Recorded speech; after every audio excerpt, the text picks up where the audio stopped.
Huu mchizi jina lake anaitwa Isio. Unaambua ya kwamba mwamba alijikuta ananasa kwenye penzi moja la kahaba mmoja hapa mjini. Mbaya zaidi, licha ya mwamba kuweza kukutana na huyo bidada, si ndo akampa na mimba, kitu ambacho bidada alikichukulia kama nuksi vile. Hivyo bidada akafanya harakati za kutaji kuweza kutoa. Hapa ndipo ambapo mwamba naye pia akakaza uzi na kusema ya kwamba hakuna kabisa kutoa. Sasa huu mzigo unaeleza maisha halisi dhidi ya huyu mwamba pamoja na huyu bidada kahaba. Ungana na mimi kuanzia mwanzo mpaka tamati mwa hii simulizi bila kusahau kusubscribe. Mimi naitwa Kipaso Njeyara. This is not the time. Look. Please.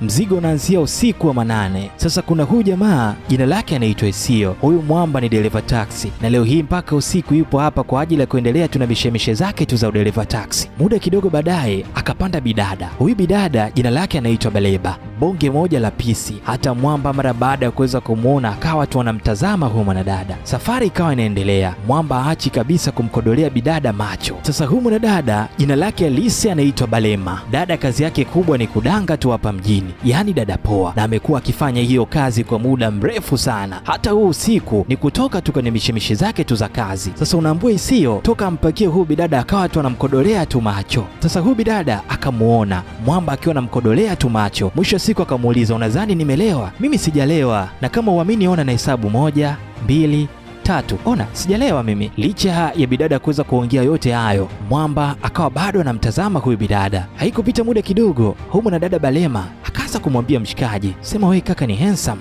Mwamba hakuwa na neno kabisa. Balema akamuuliza, vipi, mbona unanitazama sana, unanitaka? Na kama unanitaka hebu simamisha gari alafu zunguka huko nikupe kitu kizuri sana. Mwamba bado anakodoa macho aamini hicho anachokisikia kutoka kwa huyu bidada Balema. Balema akazidi kukazia, we kaka, mimi namaanisha nimekupa hiyo ofa wewe, kama unanihitaji na kama unanitaka simamisha gari na kisha njoo mpaka nyuma ya gari, mimi nitakupatia unachokihitaji. Mwamba kusikia hivi akajua ya kwamba pengine labda anategwa, akakaza. Bidada akamwambia ya kwamba kama ulikuwa huhitaji basi, ila mimi nilikuwa ninamaanisha kwa sababu nilikuona ukiwa unanitazama tu sana.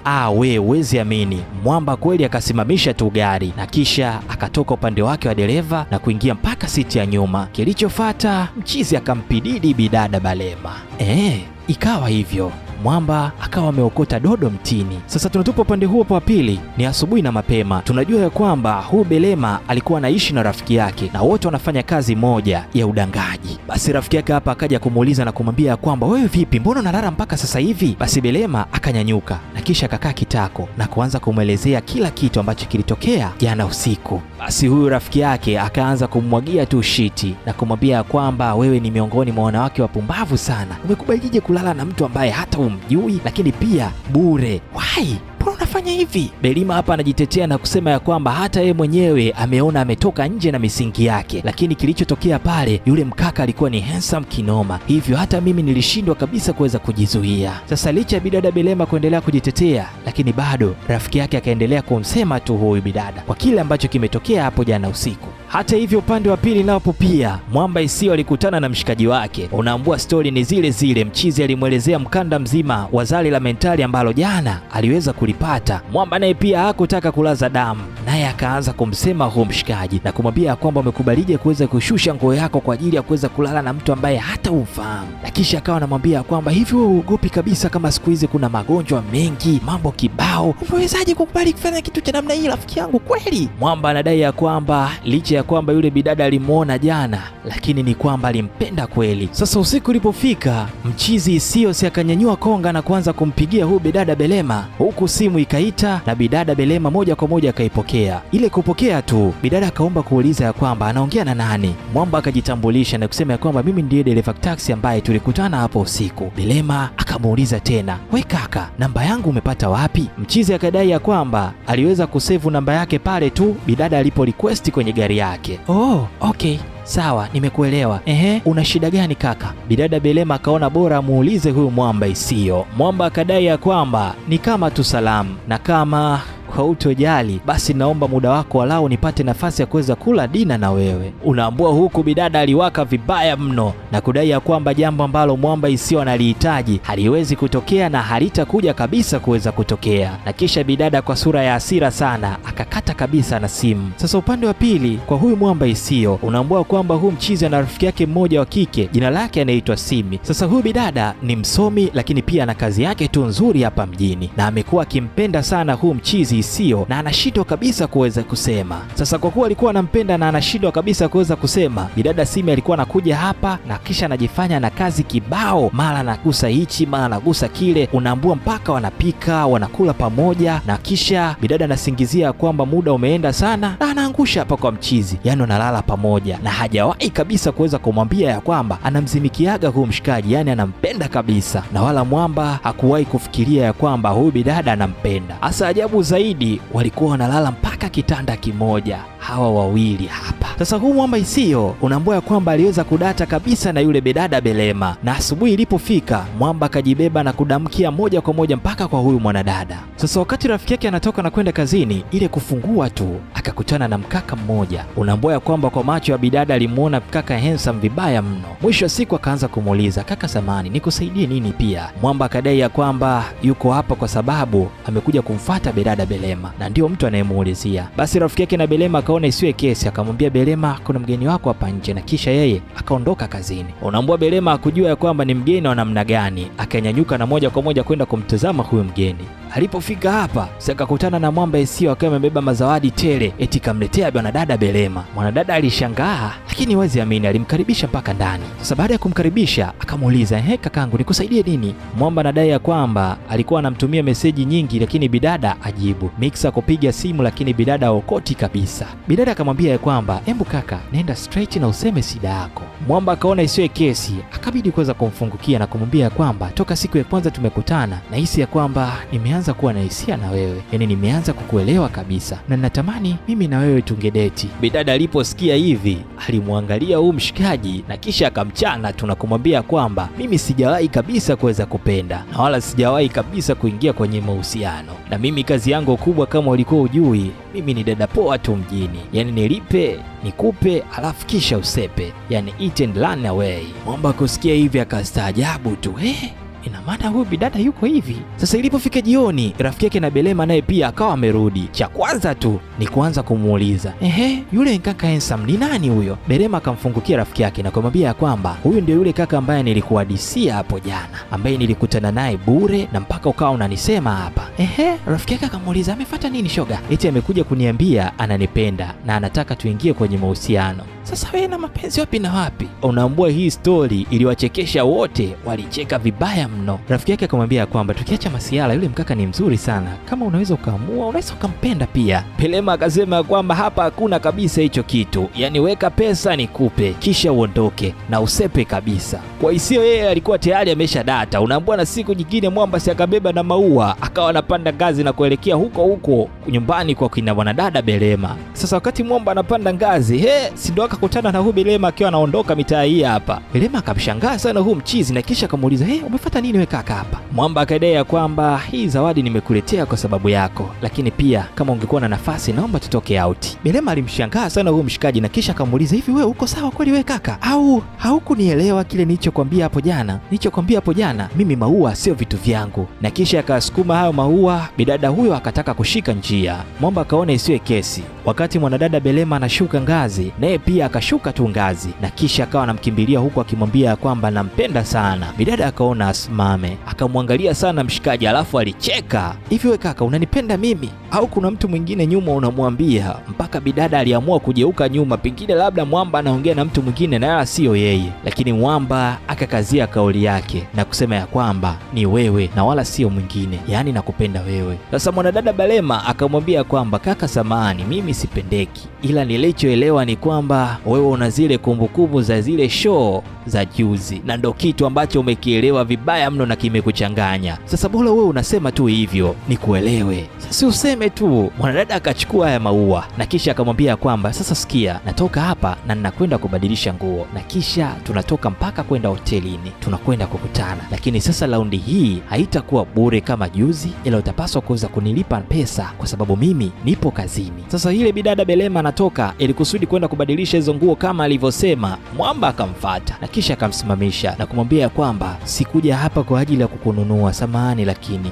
mimi ukweli ninakupenda sana na ninahitaji uwe mwanamke wangu, yani nikuoe ikiwezekana. Bidada kwa dharau, mara baada ya kuweza kusikia maneno haya, alicheka kishenzi. Mwisho wa siku akamkabidhi kila kitu na maua yake na kumwambia Mwamba kuanzia leo asije tena mtaani kwake, yani asije nyumbani kwake, na kisha bidada huyo akaondoka zake. Sasa ile siku ambayo Belema pamoja na Mwamba Esio walipokutana, unaambiwa kwamba hawakutumia kabisa chochote, na leo hii bidada mara baada ya kuweza kujipima anagundua ya kwamba ni mjamzito. Unaambiwa rafiki yake anamwambia ya kwamba asiitoe kabisa hiyo mimba, ikiwezekana azae, lakini kwa bidada ikawa kama ni nuksi, kwani kazi yake kubwa yeye ni dada poa, na kama atakubali kuweza kufanya chochote ili kusudi kuweza kubaki na hiyo mimba, ina maana soko lake litakuwa ni dogo sana huko mjini. Licha ya ushauri wa rafiki yake, lakini bado bidada anaonekana kwamba yuko na nadhiri ya kuweza kuondoa tu kabisa, yani endelee tu na mishemishe zake kama kawaida. Rafiki yake akabidi kuweza kumwambia kwamba hebu kwanza mtafute huyo mshikaji na kisha umwambie juu ya hizi habari na kisha wewe uone yeye anasemaje, lakini kwenye swala la kutoa hapo sikushauri kabisa. Sasa ule ushauri wa rafiki yake ukamwingia. Mwanadada Belema akachukua simu na moja kwa moja akavuta konga mpaka kwa yule Mwamba Esio, na kisha bila kuongea chochote wala kuzungumza wala salamu akamwambia kwamba njoo na ninakuhitaji uje nyumbani mara moja. Basi bwana Mwamba kama kawaida akatimba mpaka mitaa hii hapa. Stori ya kwanza, mara baada ya kuweza kufika hapa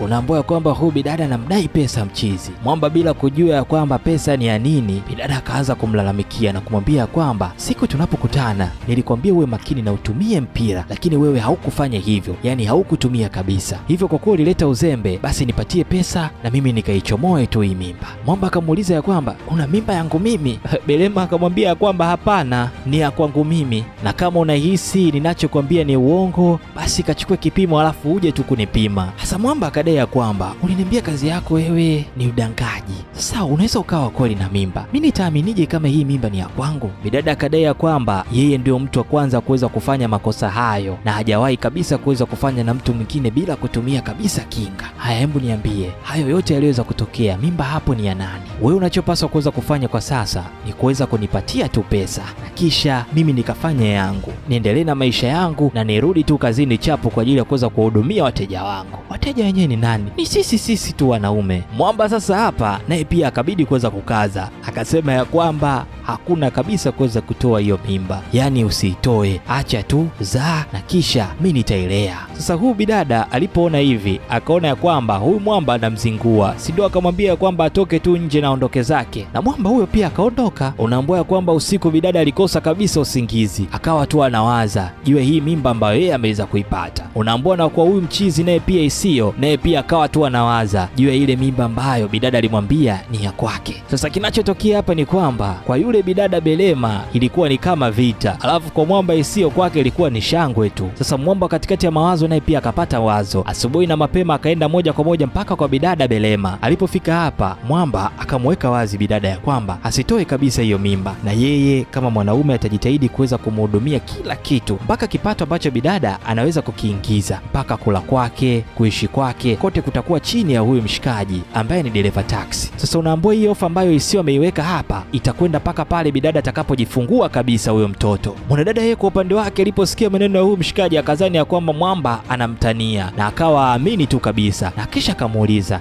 umepanga kunilipa shilingi ngapi? Mwamba akadai ya kwamba ni kile kiasi ambacho kila siku huwa unakiingiza ukienda zako kudanga. Unaambua kwa upande wa Belema naye pia aliposikia hivi akasema sawa, lakini kisha akamwambia ya kwamba utanilipa kwa kila wiki na kisha tunapaswa kuweza kuweka tu mkataba ili usije kunigeuka hapo mbeleni. Mwamba Esio hakupinga kabisa hichi ambacho bidada Belema amekisema, lakini naye pia akaweka sharti moja ya kwamba huyu bidada anapaswa kuweza kuhamia tu kwa mchizi. Huyu bidada akastuka na kisha akamuuliza ya kwamba sasa kwa nini nihamie kwako? Mwamba anasema ya kwamba hana uhakika kama ana uwezo wa kutekeleza huo mkataba ambao tayari wameshaingia, hivyo anataka umwekee ulinzi yeye mwenyewe ili kusudi huyu bidada asije akapata mawazo katikati ya kutoa hiyo mimba. Unaambua kesho ilipofika, Belema hakuchelewa, mizigo mabegi yote akawa kwa mchizi huko. Alipofika hapa, cha kwanza tu mwanadada akatoa mkataba na kisha akamlazimisha mchizi ya kwamba mkataba huu hapa unapaswa kuweza kusaini hapa.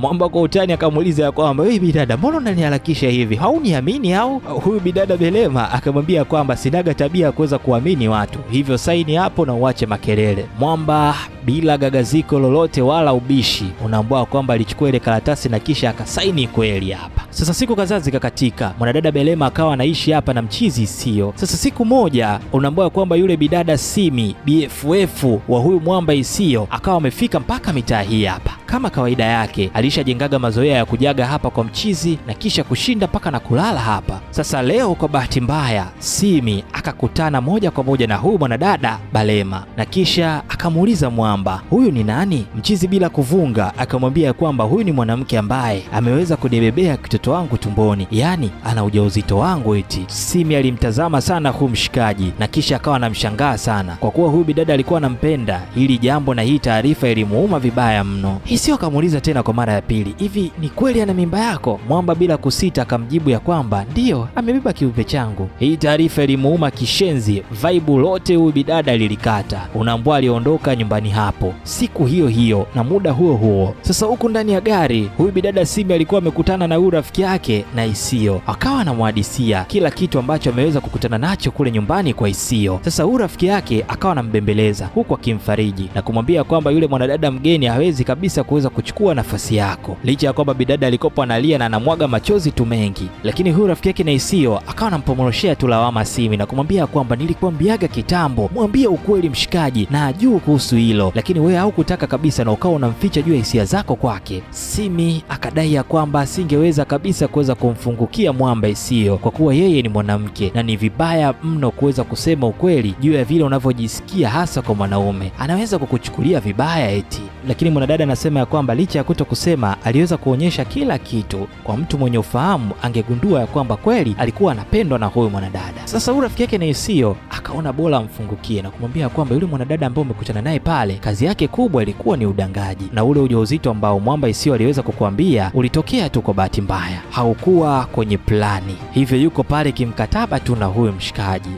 Basi huyu mwanadada Simi akawa amepata kitu na akawa amegundua nafasi fulani kwake. Upande wa pili unaambua kwamba huyu mchizi Isio akawa kila siku anamhudumia tu vizuri huyu mwanadada Belema. Mixa mwamba anaandaa chai, anafanya kazi za nyumbani ili kusudi tu kuweza kumpetipeti na huyu mwanadada ambaye amebebea kiumbe chake aweze kujisikia tu vizuri. Unaambua kwamba yalikopo ni mambo ambayo yanafurahisha kusema ukweli. Mwamba akichelewa kurudi, hata kama amemkuta bidada yupo amelala kwenye kochi, atambeba na kumpeleka tu ndani, na hata asubuhi atakapoamka atapika kila kitu ili kusudi huyu bidada ajisikie tu vizuri. Sasa Isio akawa anafanya vingi kiasi cha kwamba mpaka huyu mwanadada Belema akaanza kujishtukia, sio kwa hivi ambavyo mwamba anamjali. Sasa tunatupa siku hii hapa, Isio aliingia mpaka humu ndani kwa bidada Belema. Alipofika hapa akamwaga na kumwambia kwamba anakwenda kazini, lakini bidada naye pia akamwambia kwamba kama wewe unatoka na mimi pia natoka. Alipomuuliza ya kwamba atakwenda wapi, bidada akasema ya kwamba naye pia atatoka na kisha ataelekea tu kliniki. Mwamba aliposikia hivi akasema ya kwamba kwa kuwa mimi nilikuwa naenda kazini na hilo jambo lako ni zito zaidi, basi nimeailisha tu kwenda kazini, halafu kisha nitakupeleka moja kwa moja mpaka kliniki. Unaambua kwamba huyu bidada alimtazama huyu mshikaji kwa huu upendo ambao anamuonyeshea. Kweli bwana, wakafika moja kwa moja mpaka kliniki, lakini bidada huko anapewa huduma, lakini bado anamtazama tu mshikaji, anamwangalia vibaya mno, akiwa aamini juu ya kile ambacho mwamba anakifanya juu yake, Mixa kumjali na vitu kaza wa kaza ambavyo yeye mwamba ni kama tu anajitolea kwa huyu mwanadada. Bidada akajisemea kwa moyo moyo tunakusema ya kwamba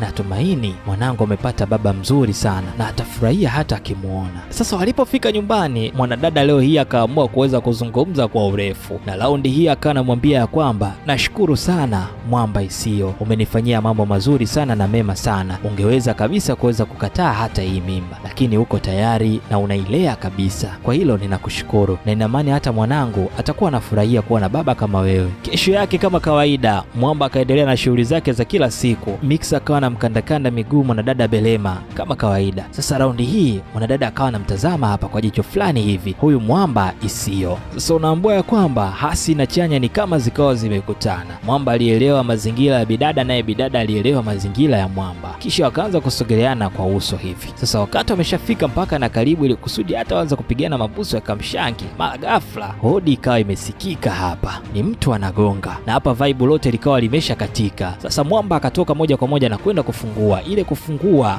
mtu anayemuona hapa si mwingine ni yule bidada Simi, BFF wake. Sasa huyu mwanadada alipofika hapa akaanza kufanya vitendo vya kuweza kumuumiza Belema, na kisha akaanza kuweza kumkumbatia mshikaji, na kisha akamuomba mwamba amsindikize mpaka ndani. Basi bwana mwamba akamsindikiza si BFF bwana. Walipofika usiku, mwanadada Simi naye pia akaenda moja kwa moja mpaka chumbani kwa Belema. Alipofika hapa akamuuliza huyo bidada, vipi, una mpira hapo? Mwanadada akawa anashangaa. Simi akamwambia kwamba Isio ameniambia kwamba wewe ulikuwa mdangaji, nikaona bora nikuulize kama unao mpira unisaidie hapo. Sasa mwanadada Belema aliposikia hivi alikasirika vibaya mno, na akawa amemaindi kwa hichi ambacho anakisikia kutoka kwa huyu mwanadada Simi. Ukweli ni kwamba Simi hakuambiwa chochote na mwamba Isio, lakini yeye alitumia experience ambayo aliipata kutoka kwa yule mshikaji ambaye ni rafiki yake na Isio. Basi mwanadada alikuja hapa kwa ajili ya kumtia tu hasira, na Belema kweli anaonekana ya kwamba moto uliwaka kwenye moyo wake, na alipogundua hili mwanadada Simi naye pia akaondoka hapa kwa madama kubwa vibaya mno. Hebu imagine na umuone. Sasa mwanadada Simi hakuishia hapo, na moja kwa moja akaenda mpaka kwa Isio. Alipofika hapa akamwambia kwamba kumbe huyu mwanadada ambaye unaishi naye hapa kazi yake kubwa ni udangaji. Mwamba alipouliza ya kwamba ni nani amekwambia maneno hayo, Simi akamwambia kwamba ameniambia yeye mwenyewe, hasa nilipokwenda kunywa maji huko chini. Yaani mwanadada ameamua ubaya ubwela, yaani kama kukosa wakose wote, yaani hapa ameamua tu kuwachonganisha. Sasa asubuhi na mapema unaambua kwamba kila mmoja na hasira. Mwanadada naye pia akawa amevaa na kisha anaondoka mitaa hii. Isio alipomuona mwanadada kama amevaa na amependeza akamuuliza kwamba unakwenda wapi? Belema akamwambia kwamba kwani hapa ni kituoni, kwamba niwe na shtaki na kukuelezea na kutoa maelezo kila sehemu napotaka kwenda. Mwamba akasema ya kwamba si kwamba nakufuatilia na si kwamba nakuzuia uweze kutoka, ila hakikisha ya kwamba hautoi chochote kwa ajili ya kulinda maslahi ya mtoto wangu, yaani ubane hiyo miguu. Belema akamsogelea mshikaji na kwa sauti ya ukali sana akamwambia kwamba achana na mimi. Kisha mwanadada akafungua mlango na huyo akaondoka. Sasa kwa upande wa Mwamba aligundua ya kwamba ni kama huyu mwanadada hayuko sawa na yeye, na mchizi akaona isiwe kesi kuweza kuishi na mtu ambaye tayari ameshakununia mitaa hii, ni heri angeomba tu msamaha. Basi Mwamba akajibeba moja kwa moja akiwa na matunda, na kisha akaelekea moja kwa moja kwa mwanadada Belema. Alipofika hapo Mwamba akagonga hodi na kisha akamkabidhi haya matunda. Mwanadada alionyesha namna fulani hivi ya kukataa kabisa huu msamaha huu mshikaji. Mwamba alikaza sana mixa vocal za kutosha, bidada mpaka akalegea, na mwisho siku Mwamba akaingia tu ndani. Sasa unaambua ya kwamba haya yote wakati anaendelea hapa nje, huu mwanadada Simi alikopa akiyatazama tu kwa mbali, na alipoona ya kwamba Mwamba alibembeleza mpaka kuweza kukubaliwa na kuingia tu hapa ndani, bidada Simi alikasirika mpaka akaamua kuweza kuondoka maeneo hayo. Sasa mwanadada Simi bado tatizo lake ni lile lile, hataki kuweza kuzungumza ukweli kwa huu mshikaji hapa, na hajawahi kabisa kuweza kumwambia jinsi anavyojisikia dhidi yake. Unaambua kwamba hii siku kama kawaida sio wamelala pamoja, bidada akajitega mpaka mazingira fulani hivi, lakini bado Mwamba alifika na kisha akamfunika na huyo akalala. Ni kama kila anachokifanya bidada hakifanikiwi kabisa, yaani ameweka mbinu zote za mitego, lakini bado Mwamba hayuko kabisa na yeye. Sasa tunatupwa siku hii hapa, unaambua kwamba hii siku huu mwanadada Belema alitoa sauti nyingi sana akiwa analia tu ndani kwake. Mwamba akasogea mpaka huku chumbani kwake, na kisha akamkuta huu mwanadada akiwa anavuja tu damu nyingi katika mitaa fulani hivi. Unaambua kwamba Mwamba moja kwa moja akampeleka mpaka hospitali, na daktari mara baada ya kuweza kuleta vipimo vyake na kisha akaleta majibu moja kwa moja mpaka kwa mchizi Isio pamoja na Belema, na hapa akawaambia ya kwamba ule ujauzito umeshatoka, yaani kwa sasa huyu mwanadada Belema hana kabisa ujauzito. Unaambua kwamba taarifa hii kwa wao wote wawili ilikuwa ni ngumu sana kuweza kueleweka kwa ndugu daktari. Basi mara baada ya kuweza kupata majibu yao ya kusikitisha kutoka kwa daktari, wawili hao walirudi nyumbani kinyonge vibaya mno. Yaani hapa haikuwa tu kwa Mwamba Isio, lakini hata kwa bidada Belema naye pia ilikopo tu ni majanga na huzuni ya kutosha. Sasa Mwamba Isio hakujua ya kwamba huyu bidada Belema naye pia atakuwa ameumia juu ya hichi ambacho kimeweza kutokea. Hivyo akaamua kumwambia ya kwamba ulikuwa mara nyingi ukitamka ya kwamba unahitaji kuweza kuitoa hii mimba. Sasa kwa sasa umeshapata uhuru wako na ninadhani ya kwamba utakuwa tayari kuweza kuendelea na maisha yako. Belema anadai ya kwamba ndiyo, zamani nilikuwa siitaki kabisa hii mimba, ila kwa sasa nilikuwa nahitaji sana kuweza kubaki na kulea tu mwanangu. Isio mara baada ya kuweza kusikia hivi alicheka tu na kisha akamwambia bidada asiigize kabisa, kwani huo ndio ulikuwa mwimbo wake kila siku, ya kwamba anahitaji kuweza kuutoa tu ule ujauzito. Belema aliposikia hivi na Mwamba kama amuelewi, akaamua kumfukuza hapa akiwa amechukia vibaya mno. Sasa Mwamba Isio akarudi ndani akiwa na hasira mno. Kwa wakati huu Simi naye pia alikuwa mpaka mitaa hii, akaamua kumfata na kutumia gepo hili kuweza kumchochea yule mwanadada Belema na kusema ya kwamba huenda huyu mwanadada aliamua kuweza kufanya hivi na kuitoa tu kabisa, aendelee tu na mitikasi yake, na kisha akamkumbatia hapa kwa ajili ya kumfariji huyu BFF wake. Ila Simi sasa, asubuhi na mapema Mwamba Isio alipoamka akaenda moja kwa moja mpaka chumbani kwa Belema. Alipofika hapa aligonga sana, lakini mwanadada Belema ukweli ni kwamba aliamua kabisa kuondoka nyumbani hapo na akafika mpaka nyumbani kwa shoga yake, na kisha hapa akamsimulia kila kitu shoga yake juu ya mambo yote ambayo ameweza kutokea kule nyumbani kwa mchizi, ya kwamba mtoto ametoka na Mwamba Isio ameonekana akiumizwa sana na hili jambo, na Mwamba amekuwa akimuona na kumfikiria kwamba yeye ndiyo ambaye amependa sana hili jambo na hizi taarifa, na yote ni kwa sababu tu hapo mwanzo nami pia nilikuwa na wimbo mmoja tu wa kuhitaji kuweza kuitoa hii mimba. Na hapa mwanadada anafunguka ya kwamba licha ya yote ambayo ameweza kutokea, kinachomuumiza zaidi ni kwa sasa anampenda sana mchizi Isio. Sasa rafiki yake hapa akamuuliza, hivi katika yote ambayo umenihadisia uliwahi kumwambia kama unampenda Isio? Lakini Belema akadai ya kwamba hapana, hakusema kwamba hakupata kabisa nafasi ya kuweza kumwambia mchizi. Sasa upande wa pili wa Isio yuko na rafiki yake, mshikaji wake huyu Mwamba wa kiume, na hapa anamwambia kwamba Isio, kwa sasa wewe sio baba tena na wala sio baba mtarajiwa, kwa sababu mimba ya yule mwanamke wako tayari imeshatoka. Sasa wewe usiwaze, kwani wewe mwanadada tayari ameshaondoka, lakini yuko mtu anakupenda sana na unaweza kupata kile kitu ambacho ulikopo ukikipenda na ukikiota kwa muda mrefu, yani kupata mtoto tena. Na kisha akamwambia kwamba hivi unajua kama mwanadada Simi amekuwa akikupenda sana. Mwamba kabaki anashangaa. Rafiki yake akaendelea kusema ya kwamba Simi amekuwa akikupenda tu sana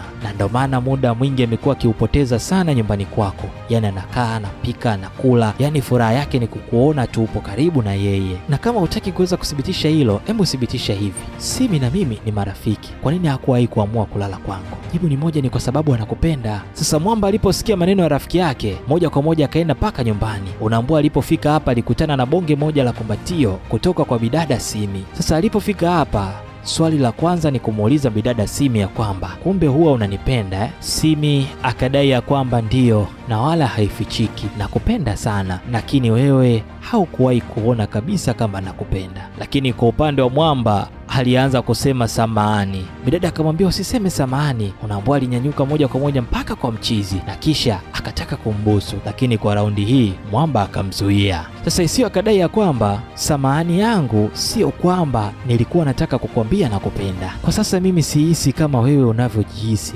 yani mimi sikuhisi hivyo kama wewe unavyonihisi mimi kwangu, lakini mimi kwa sasa ninahisi kama wewe unavyohisi, lakini kwa mtu mwingine na sio wewe. Na hapa Mwamba akabidi kuweza kumwambia kwamba yeye kwa sasa amempenda sana mwanadada Belema. Simi mwanadada aliposikia hili jina la mwanadada Belema, unaambua alikasirika vibaya mno, na kisha akamwekea mkwala mzito mshikaji ya kwamba asije akarudia tena kulitamka hata kwa bahati mbaya hilo jina la bidada Belema mbele yake. Sasa unaambua huku nyumbani kwa shoga yake na Belema aliacha kabisa kwenda kwenye kazi yake ya kudanga. Unaambua siku hizi amekuwa mama wa nyumbani, ana mawazo tele, yani akilini mwake ni mshikaji tu Isio na wala sio kitu kingine. Sasa rafiki yake mpaka akawa anashangaa mabadiliko ya huyu mwanadada, mpaka akaanza kumfuata na kumuuliza mbona siku hizi hauendi kazini? Bidada akanyanyuka na kisha akamwambia ya kwamba mimi kwa sasa sihitaji kabisa hayo maisha na wala sitaki kabisa kuweza kuishi tena hayo maisha ambayo niliwahi kuishi hapo nyuma, na kisha nakushauri na wewe ikiwezekana naye pia uache hiyo kazi, utafute tu kazi nyingine. nyingine. Sasa kwa upande wa rafiki yake akadai ya kwamba hawezi kabisa, wewe nenda tu katafute kazi na utakapoipata utanistua tu na mimi nije kuifanya, ila kwa sasa siwezi shoga yangu. Sasa kwa upande wa mwamba Isio alikuwa akimfuatilia kwa karibu sana bidada Belema kama anaendelea na ile kazi yake ya kujiuza, lakini kwa mwanadada Belema alikuwa akitafuta tu kazi nyingine, yaani akaanza kutafuta kila kona kazi. Hapa ndipo mchizi akagundua kwamba mwanadada ameamua kabisa kuweza kubadilika na kubadilisha maisha yake. Sasa siku moja wakati mwanadada Belema yupo nyumbani, unaambiwa kwamba mlango uligonga. Mwanadada akatoka na kwenda kufungua. Ile kufungua si akakutana na huyu mchizi ambaye ni Isio. Basi wakakaribishana mpaka ndani na kisha wakaanza kukaa chini na kuanza kuzungumza. Sasa Isio akadai ya kwamba nilikuwa nakufuatilia kwa muda mrefu, lakini kwa sasa sikuoni kabisa ukiwa umeenda katika kazi zako zile za zamani, yaani kwenye madangulo yako kama kawaida unavyoendaga siku zote. Sasa unaambiwa ya kwamba mwanadada akadai ya kwamba ni kweli kwa sasa ameamua kubadilika, na kisha akaamua kumhadisia history ya maisha yake ambayo amewahi kuyapitia huko nyuma mpaka kuweza kufikia kwenye hiyo hapo kazi ya udangaji. Ni story ambayo kidogo inasikitisha na ilimsikitisha na kumgusa sana Mwamba. Basi Mwamba mara baada ya kuweza kusikia hivi, Mwamba akaamua kumbembeleza na kisha akamwambia ya kwamba nahitaji kuweza kukusaidia Belema. Bidada akamwambia ya kwamba kwa nini unisaidie? Mwamba akadai ya kwamba mimi nimeamua tu kukusaidia. Basi bwana, mwanadada Belema akaamua kukubali. Sasa kumbe huyu Mwamba Isio ni tajiri vibaya mno na alikuwa akifanya tu dereva taxi kama tukuzuga. Mwamba unaambua na bonge moja la duka halijawahi kutokea mjini, yaani kibongobongo kama Freddy Vunjabei hivi hapa. Alipomfikisha hapa akamuuliza mwanadada Belema, unalionaje hili hapa duka? Belema yeye kwa upande wake akasema ya kwamba hili duka ni zuri na ni kubwa mno. Mwamba akamuuliza tu swali moja, utakuwa tayari kuweza kulisimamia hili hapa duka? Bidada Belema akamwambia Isio ya kwamba nitakuwa bila shaka, na akamkumbatia mchikaji. Upande wa pili bidada Simi akawa amefungasha vitu vyake na hapa yuko tayari kuweza kuondoka nyumbani kwa Mwamba Isio. Kabla hajatoka akakutana na rafiki yake na Isio hapa, na hapa akawa anamuuliza ya kwamba kwa nini ameamua kuweza kubeba mabegi yake na kuondoka hapa. Sasa mwanadada Simi akasema ya kwamba nimefanya kila juhudi kuweza kumpata Mwamba Isio, lakini kwa upande wa Isio hanipendi kabisa, na yeye anadai ya kwamba anampenda yule mwanadada Belema. Unaambua ya kwamba nimefanya kila kitu, mimi nimehusika mpaka kuweza kuitoa mimba ya yule bidada ili kusudi tu Mwamba anipende, lakini Isio bado amekuwa akilitamka jina la Belema mbele yangu. Ina maana mwanadada aliamua kufanya vile, yeye kumbe ndo ambaye amesababisha matatizo ya kuweza kukosa mtoto kwa yule bidada kuweza kutokea. Mwamba alivyosikia hivi alimaindi sana na kumwambia kwamba hiyo ni tabia chafu. Mwamba akaona isiwe kesi, akabeba mizigo yake na kumwambia kwamba haya, ondoka na sije nikakuona tena nyumbani hapa, licha ya kwamba hapa ni nyumbani kwa mchizi Isio. Sasa baadaye ilipofika, Mwamba Isio akaingia pamoja na bidada Belema. Unaambua kwamba alipofika hapa akamkuta rafiki yake akiwa amekaa mitaa hii hapa ya sebleni. Mwamba akainuka na kisha akamwambia mchizi Isio ya kwamba alikuwa akimsubiri ili kusudi waweze kuzungumza, kama hata jali basi anaweza akampatia muda wake ili kusudi waweze kuzungumza tu pembeni. Sasa Mwamba Isio akadai ya kwamba kwa sasa Belema ni mpenzi wangu, hivyo unaweza kuzungumza hapa hapa, kwani hakuna kitu chochote ambacho naweza nikamficha mtu wangu. Mwamba aliposikia hivi akaamua kufunguka kila kitu ambacho ameweza kukisikia kutoka kwa yule bidada Simi, ya kwamba yeye ndio ambaye ameweza kusababisha hii mimba ya yule bidada kuweza kuharibika na wala haikuwa kabisa mipango ya Mungu. Bidada aliposikia hivi alimwaga machozi mengi tena ya kizalamu eti. Mwamba Isio akachukua nafasi hii kuweza kumbembeleza tu huyo bidada, maana alianza kulia vibaya mno tena kwa uchungu ile mbaya. Basi bwana, siku kadhaa zikapita na leo hii mchizi akawa ameamua kumtoa Dina mpenzi wake Belema. Isio akaamua kuweza kuvuta pete na moja kwa moja akaamua kumwambia bidada ya kwamba naomba nikuvishe pete. Yaani hapa Mwamba akaamua kumtawaza huyu mwanadada kuwa mke wake halali. Unaambua ya kwamba kwa huyu bidada Belema alitoa tu kidole mwanzoni tu. Ukikumbuka mwanzoni alimwambia ya kwamba yeye sio mtu wa namna hiyo, lakini kwa sasa hakuna mkate mgumu mbele ya chai. Sasa ukweli ni kwamba huyu mwanadada ni miongoni mwa watu ambao walikuwa na tabia chafu sana, lakini siku moja iliamua kubadilisha hatima nzima ya maisha yake, na kweli mwanadada aliamua kuweza kubadilika na mpaka sasa akawa mke wa mtu, yani kutoka kuwa mdangaji na kutoka kwenda kuishi maisha ya kidangulo, yani mpaka atoke ndoale, lakini kwa sasa anaitwa mke tena wa Mwamba huyu Isio. Na haya mambo yanatokea tu kwenye maisha yetu ya kawaida. Drop comment yako hapa chini, huu mzigo umeuonaje au umejifunza nini juu ya huu hapa mzigo? Na huu ndio mwisho huu hapa mzigo wa kuitwa One String Attached. Usiache kucomment, kulike pamoja na kusubscribe. Mimi naitwa Kipaso Njeyara bwana oi.